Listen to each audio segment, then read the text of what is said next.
Ok, ya aquí está. Bien. Entonces, del estriado ventral,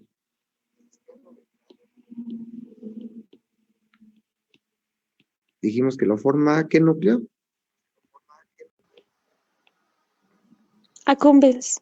Accumbens, exactamente. Gracias, doctora. ¿De accumbens? Exactamente, el núcleo accumbens, ¿verdad? Ya habíamos localizado el núcleo accumbens. ¿Se acuerda que lo habíamos puesto por abajo de la cabeza del núcleo caudado y que presentaba unas estriaciones que se unían con el putamen? Más abajo iba a estar la sustancia nominada, donde se encuentra el pálido ventral, y después estaba la sustancia perforada anterior, ¿verdad? Limitada por las divisiones del tracto óptico en el tracto olfatorio, bulbo olfatorio, tracto olfatorio, estría olfatoria lateral y estría olfatoria medial. Y aquí estaba la sustancia perforada anterior, y que al cortarlo, veía la sustancia perforada anterior, la sustancia nominada, y ahora sí el núcleo accumbens. Y acá arriba estaba el núcleo caudado, ¿verdad? Fue el corte transversal que hicimos. Y entonces habíamos comentado ya algo, que el núcleo accumbens recibe aferencias de un núcleo dopaminérgico que está muy pegadito a la sustancia negra.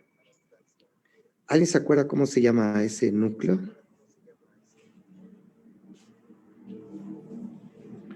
El área.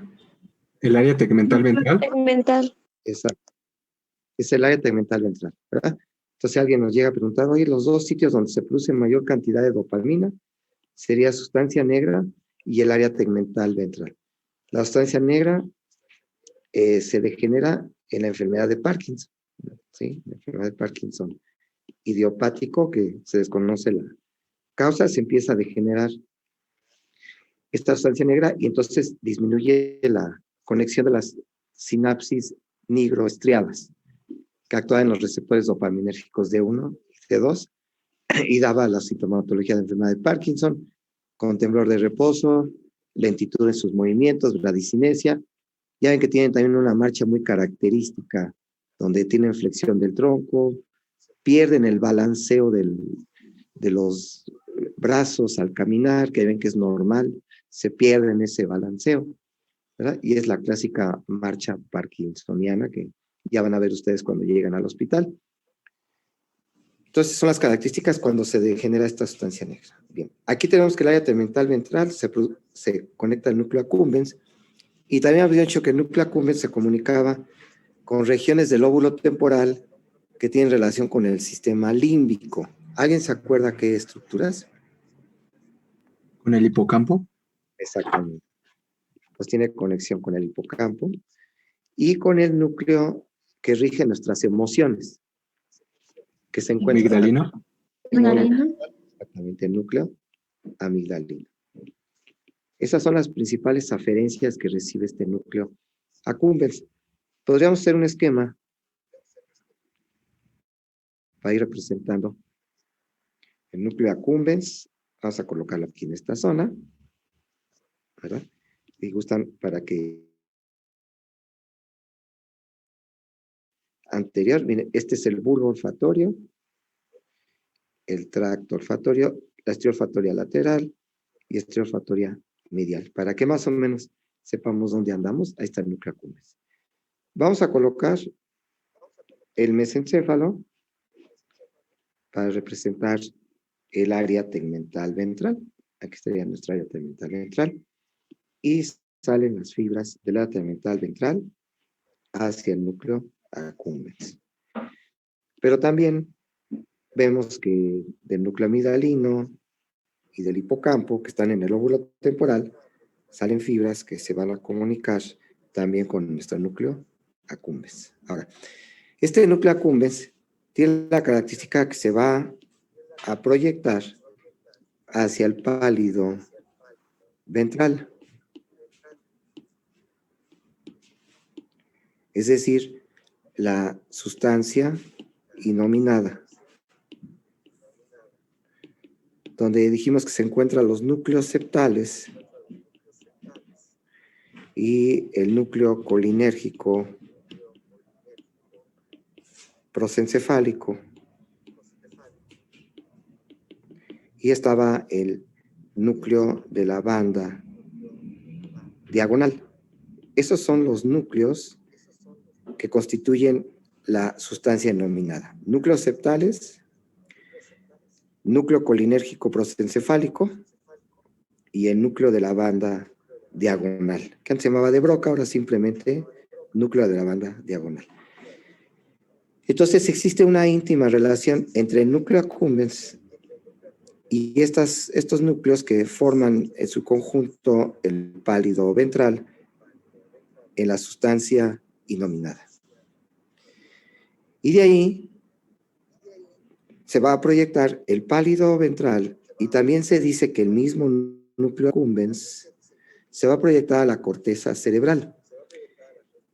Al giro del cíngulo, que forma parte del sistema límbico de las emociones, y también se va a proyectar al lóbulo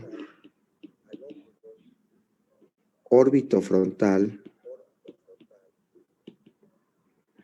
¿sí? Que estaba, ya veremos que está en la cara inferior del lóbulo frontal.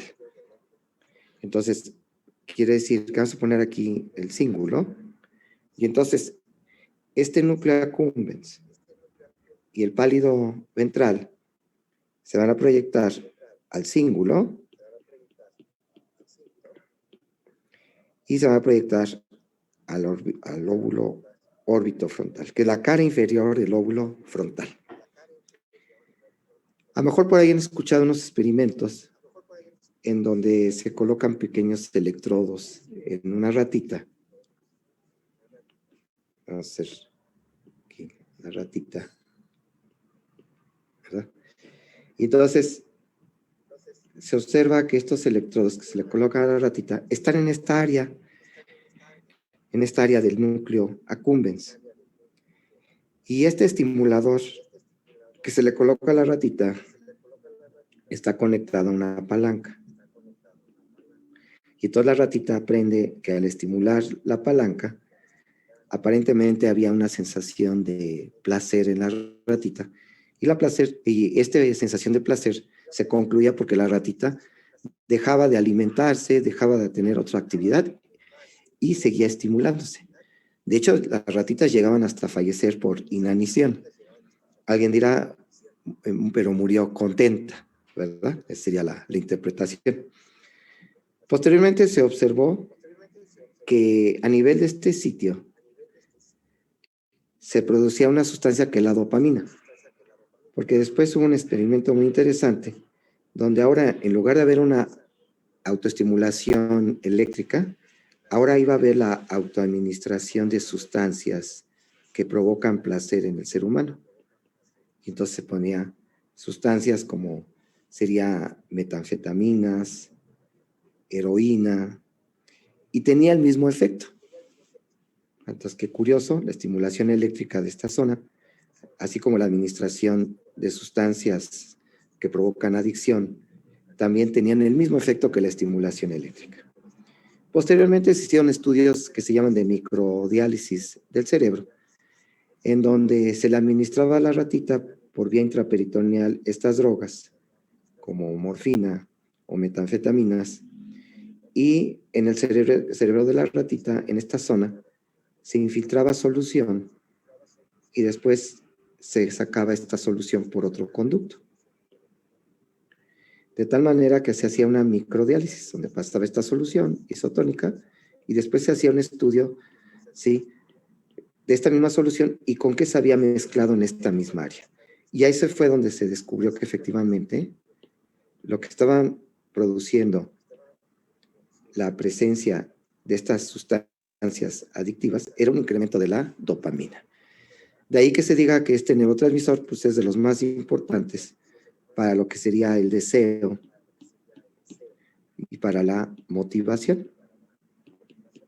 Quiere decir que cada vez que nosotros tenemos el deseo, la motivación, el deseo de hacer algo, nos motiva, motivación es movimiento, nos motiva la liberación de dopamina, que a lo que habíamos comentado, puedo tener mucha hambre y tener muchas ganas de comer una buena hamburguesa, ¿verdad?